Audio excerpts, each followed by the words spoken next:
Shalom Lechulechem. Hoje nós começamos Parashat Vayera. Foi quando Deus falou com Abraham Avinu, Baruch atah Adonai Eloheinu melech haolam shehakol yeh bidbaro. E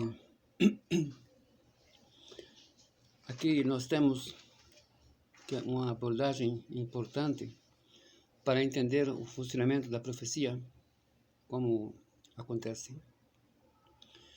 Nesse caso, nós temos que lembrar que Abraham Avinu, alav shalom, diz Rabbi Moshe ben Maimon que ele estava num grau superior àquele que chegou Lot. Que Lot viu como se fossem anjos e ele na verdade viu como se fossem pessoas. E ali nós temos que entender uma coisa simples. Os anjos que foram para salvar Lot e a família da destruição de Sodom,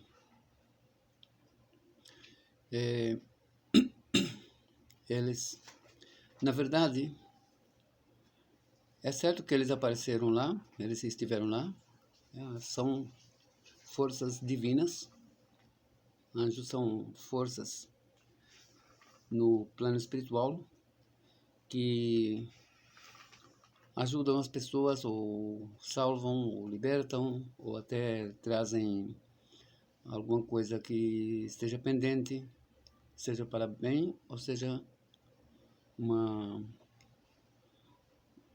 correção, um corretivo, digamos assim. Mas no caso, Abraham Avinu é quem viu aquilo tudo. Aquela questão de que os anjos chegaram com Lot, e a mesma questão dos anjos estarem ali comendo com Abraham Avinu. Sabemos que anjos não comem, né? Então aquilo tudo se trata de uma visão. Trata-se de uma visão que Abraham Avinu viu. O que aconteceu, como Lot realmente escapou de Sodom, nós não sabemos exatamente. O relato que consta ali trata-se do que Abraham viu, como estamos falando. Então, é muito importante saber que nós temos 3 tipos de relatos proféticos no Tanakh todo. Nós temos um que é o que a pessoa viu, e nós às vezes não temos exatamente o conteúdo do que realmente aconteceu. Eu sei que muita gente pensa que realmente os anjos entraram na cidade e aconteceu tudo aquilo que está relatado, mas aquilo tudo foi visão de Abraham Avinu. E como assim? Simplesmente nós temos 3 tipos de relatos, como eu disse antes, eu vou esclarecer. Isso é trazido no prefácio à exegese da Mishnah, de Rabbi Moshe ben Maimon. Ele explica: existem profecias cujo relato vem para nos mostrar o que a pessoa viu, sem detalhar o que aconteceu realmente, ou o que aconteceria, ou o que acontecerá, se caso seja futuro. Nós temos relatos do que a pessoa viu e, em seguida, a explicação do que aquilo significaria, como, por exemplo, o caso de Yehezkel com os ossos secos, no Perek Lamed Zayin, capítulo 37. E aí, ele vem e diz que aquilo é toda a casa de Israel em retorno ao seu lar, à sua terra.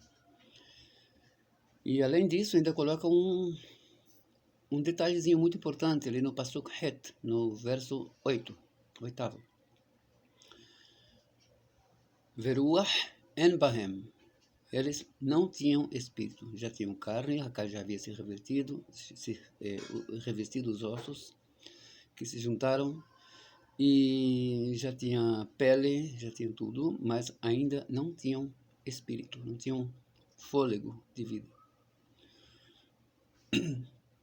E quando nós entendemos que a casa de Israel está retornando, então vai haver um período inicial do retorno do povo judeu para a terra de Israel, que Ruach en Bahem, eles vão estar sem o espírito. Que espírito? Espírito de Torá. Em tratando-se do retorno nosso para a terra de Israel, no começo o povo não vai estar ligado à Torá. Inclusive, em Israel hoje, as leis ainda não são leis de Torá. O que nós esperamos que venha a acontecer e que seja breve, né? Que possamos ter de novo os nossos shofetim, como era no passado, os nossos juízes, o tribunal de 71. E esse tribunal, ele simplesmente vai nomear outros batedim, outros tribunais menores, em cidades grandes seriam pelo menos 23 rabinos, juízes, e nas cidades pequenas, nos lugarejos menores, no mínimo 3. Sempre um número ímpar, para que haja maioria. Então,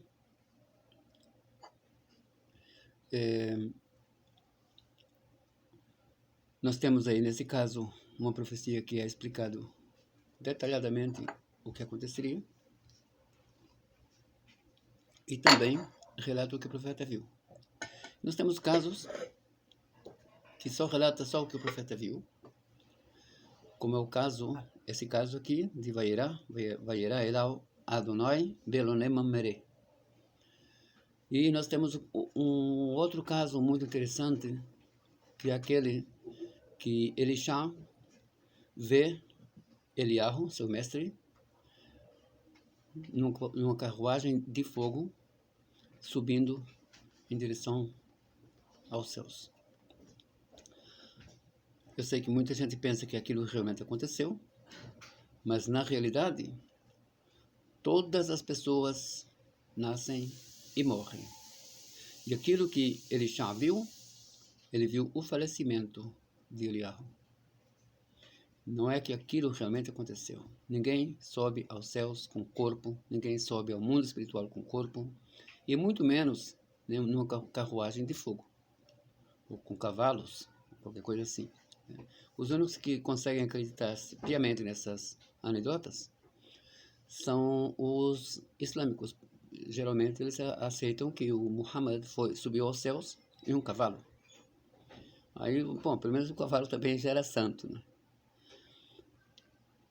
Pois bem, ali o relato do que ele já viu e do que realmente aconteceu. Quer dizer, o que realmente aconteceu, ele não relata, mas fica simples entender que ele viu aquilo, mas o significado é que Eliahu já chegava o seu tempo de partir do nosso meio. Agora, nós temos também os relatos, que o profeta relata o que ele viu, mas e o que aconteceu, ou relata somente o que vai acontecer e não o que ele viu. Nós temos diversos casos assim, esparsos por todo o Tanakh. E nesses casos nós não temos o conteúdo o que ele viu para entender o sentido. Porque Deus, quando dá uma profecia para uma pessoa, que é Deus que faz a pessoa profetizar. Em hebraico, é muito importante saber disso, não é igual em português. A palavra profecia ou profeta em português não tem equivalência em hebraico. Ou vice-versa. A palavra nabi em hebraico não tem equivalência em português. Aqui na cultura ocidental, as pessoas entendem que um profeta é aquele que prediz o futuro. Ele já sabe, e não é assim. Pelo que nós sabemos, A Kadosh Baruch Hu, Deus, o Menabé, ele causa a profecia na pessoa. Aí a pessoa entra numa situação que consegue ver coisas e ele sabe o sentido do que ele está vendo.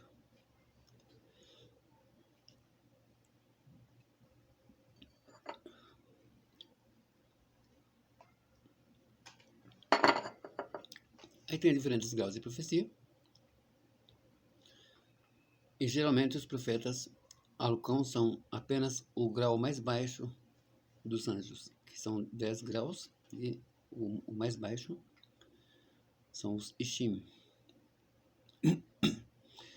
Agora, essa importância de saber como isso funciona, como funcionam os relatos, nos ajuda não somente a saber como responder para aquelas pessoas que questionam tudo, que não querem aceitar, que acham que todos esses relatos são coisas vãs, apesar de estarem vendo aí o cumprimento de cada coisa.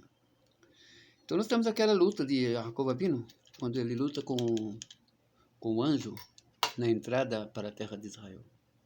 E o que seria aquilo?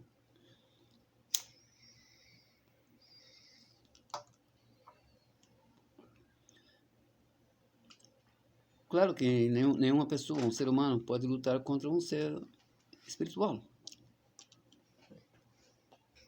Então, na verdade, o que acontece ali é o que Jacob Abino viu.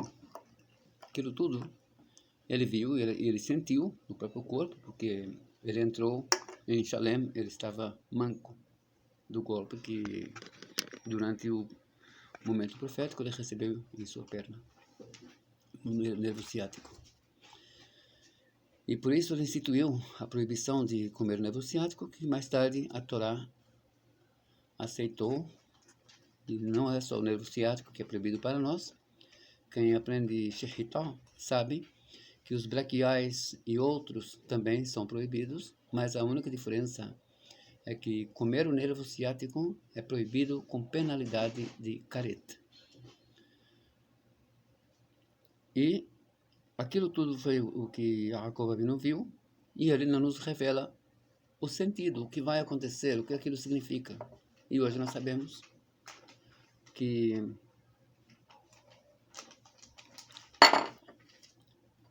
quando o povo de Israel voltasse à terra de Israel, haveria uma luta muito grande, e que o povo de Israel entraria na terra de Israel no retorno manco, machucado. E essa machucadura foi causada pela Alemanha nazista. E como nós podemos dizer que é a Alemanha nazista? No Talmud, a Alemanha é chamada de Germania Shel Edom. Eu sei que no Talmud está escrito Germania, mas o Gaon de Vilna conserta a palavra e diz que caiu ali um erro de copista. E o correto é Germania, Germania Shel Edom, Germania dos idumeus, de Edom. E Edom, como já expliquei em vídeos anteriores, se aplica à cultura e aos governos, às religiões, né? Eu chamaria de religião, mas há muitas facções dentro da religião ocidental. Então, tudo isso é Edom. E nesse caso, esse Edom aí foi exatamente os alemães. Nós receberíamos um golpe muito grande, nosso povo, e por isso, na hora de retornar, na hora de entrar para a terra de Israel, sofreriam com esse golpe. Além disso, nós temos ali um conselho, um aconselhamento. Toda pessoa que está fora da terra de Israel, todo judeu, na época em que o povo começa a se reunir lá e forma um Estado, deveria pensar bem, entender as consequências de quem fica fora e saber que é importante ir para a terra de Israel, porque, como está escrito, que Besion Tihye Peletah, porque em Sion haverá escape. Quem está fora de Israel está em mais perigo, apesar de parecer o contrário. Nós temos tantos países ali que só agora começa a haver um pouco mais de reconhecimento, um pouco mais de paz, mas ainda temos os persas, né? Os iranianos, para quem não sabe, são os antigos persas. E o desejo deles é simplesmente nos apagar como povo e como Estado. Não somente como Estado, porque se fosse somente como Estado, eles não fariam ataques terroristas como o que eles fizeram aqui na Argentina há alguns anos. Então, aparentemente, lá fica mais perigoso para nós. A nossa presença incomoda muita gente por lá. E muitas pessoas não sabem o real motivo, ou não entendem o real motivo dessa não aceitação do Estado de Israel como um país independente pelos árabes, não necessariamente pelos iranianos, mas pelos árabes em geral. Como eu disse, só recentemente está havendo algum reconhecimento. Alguns países árabes ali declararam, até mesmo para os palestinos, que os palestinos não são árabes de verdade, e os judeus é que são realmente o povo aparentado com os árabes verdadeiros, claro. A maioria dos árabes de hoje são mesclas de povos, mas a região do Catar, Kuwait e Oman, Arábia Saudita, esses aí realmente são árabes originais. E um deles declarou que os judeus são irmãos deles, porque realmente nós vemos o mesmo tronco de Abraão Avinu. Agora, voltando ao nosso assunto anterior,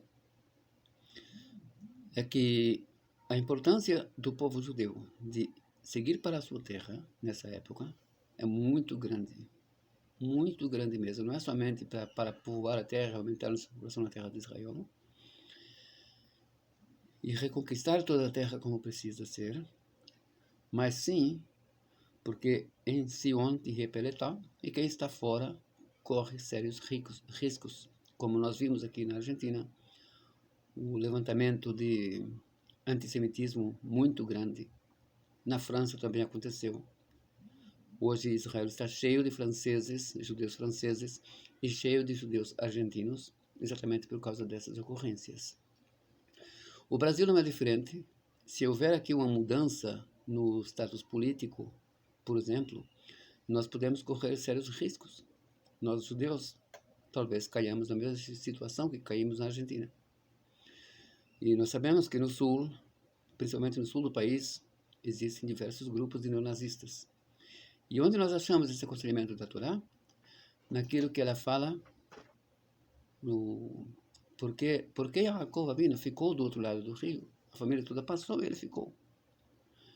Então, no Talmud respondem, por causa de Pahim Sinim, ou seja, coisinhas sem importância, coisinhas de valor, mas coisas que na verdade ele não tinha que dar tanto valor, como ele tinha que dar valor à própria vida e a de sua família. E é isso que acontece com a maioria dos judeus, que são ricos, alguns milionários, alguns bilionários, e no lugar de irem para a terra de Israel, acham que aqui vão sempre lucrar, vão viver melhor, vão ter uma vida melhor. E que o israelense é bruto por natureza, e realmente é verdade, mas tem que saber entender que quando o povo retorna à terra de Israel, existe uma influência espiritual muito grande. E essa influência espiritual, ela pode acabar causando, inclusive, que pessoas se afastem da Torá. Por incrível que pareça, isso acontece. Alguns conseguem retornar, mas eu conheço muitos casos. É triste ter que dizer isto. Agora, fora de Israel, as pessoas que pensam que vão gozar de suas riquezas o tempo todo, precisam entender esse ponto que eu citei, que Jacob Avinu ali no relato é apenas uma profecia do que aconteceria, e de tirar esse detalhe, que as pessoas que ficarem porque estão acomodados, porque estão ricos, têm muito dinheiro, muitos bens, têm suas fábricas, suas indústrias e seus bancos, essas pessoas, elas podem acabar pagando muito caro. Porque na hora, como nós sabemos, aqui no passado, já houve um partido político aí, não quero citar exatamente que partido foi, para evitar também que recaia sobre mim alguma coisa aqui no YouTube. Mas é um partido de ideologia comunista, e esse partido, esse pessoal desse partido citou inclusive a possibilidade de tomar os bens dos judeus. Falaram declaradamente isso e saiu em noticiários. Então nós sabemos que a possibilidade é grande. Nós não sabemos o que nos espera com a transição de um governo atualmente. E fica esse aconselhamento do que aconteceu com Jacob Avinu, que não esperemos demais para retornar à terra de Israel, quem realmente entende o que eu quero dizer. Porque não vale a pena que nos sacrifiquemos novamente por um novo holocausto ou qualquer coisa parecida, somente por causa de coisas, de bens materiais.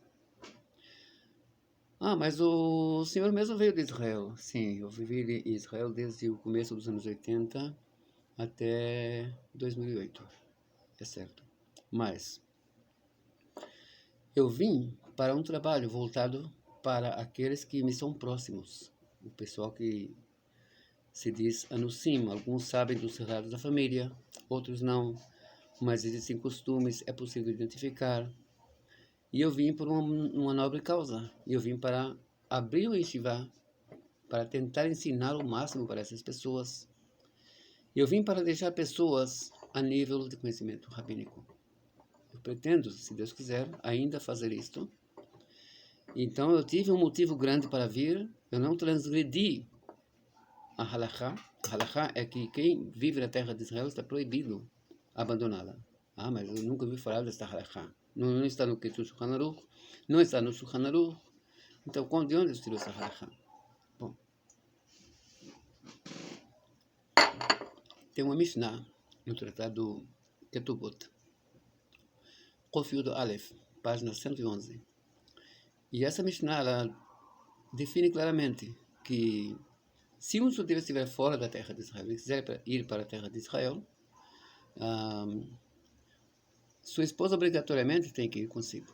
E, contrário, se ele quer sair da terra de Israel, ele não tem direito de que a esposa saia com ele, e ele só pode sair da terra de Israel por 3 razões. Primeiro, se lá ele não consegue parnassá, não consegue o meio de vida, né? E segundo, se o estudo da Torá lá não estiver no nível muito elevado, como aconteceu na época dos romanos, que é por isso que nós temos o Talmud babilônio como mais aceito. Os judeus da Babilônia viviam tranquilos e, portanto, são considerados que tinham mais sabedoria, mais conhecimento. E o terceiro ponto, que é permitido que um judeu saia da terra de Israel, é no caso da pessoa não conseguir se casar por lá e precisa conseguir uma esposa, e nesse caso ele pode sair para procurar um sidur fora da terra de Israel. São os 3 casos e ficamos nisto, né? Então, voltando ao nosso assunto, lembrando, nós temos 3 tipos de relatos de profecias no Tanakh. Aquele que o profeta vê e relata o que viu, mas não relata o que significa. Ele simplesmente faz o relato. E é o caso do Sulam Yaakov, por exemplo, a escada de Yaakov. Ele relata que ele viu anjos subindo e descendo pela escada, mas não relata o que era. hoje nós sabemos que se referia aos reinos da terra, que subiriam e cairiam, e que o último seria o mais longo, que seria o reino de Edom, que nós, judeus praticantes, consideramos que ele continua até os nossos dias. Continua e com duas faces, e é por isso que lá no Sefer Bereshit nós vemos que existe um relato de que Adão teve outra esposa antes de Hawa, e essa esposa seria considerado um demônio, né? E também sabemos que essa esposa também tinha Samael como esposo, futuramente, se não me engano. Mas a questão aqui é que, na verdade, os dois se fundem. Na verdade, eles são um só. Às vezes, ela aparece como Samael. Eu sei que muitos judeus não pronunciam esse nome, mas eu pronuncio, não tenho motivo para ter medo. E Lilith. E, na verdade, eles são a mesma coisa. Só que o modo de aparecer, o modo de aparecer não, o modo de fazer acontecer as coisas, de agir, de uma forma, às vezes, e de outra forma, às vezes. Então, simboliza tanto a religião ocidental, como a cultura ocidental, e tudo que tem o Ocidente, mas não no mundo material, no mundo espiritual, aquilo que impulsiona tudo que acontece aqui no mundo material. Eu sei que isso que eu estou falando tem a ver com Kabbalah, e muitas pessoas vão pegar isso com estranheza, porque eu sou muito ligado ao Rebbe Moshe Ben Maimon, e não me fixo em assuntos cabalísticos, assuntos místicos, mas é importante que saibam que existe o Peshat, o Remez, o Dirash, o Sud. E nesse caso, nós sabemos que os significados dessas coisas são muito profundos. Simplesmente os sábios usaram nomes de entidades babilônicas para que representasse aquilo que realmente ocorreria e como isso funcionaria. Desejo a todos Shabbat Shalom Umevorach, com muita alegria, muita paz, muita harmonia.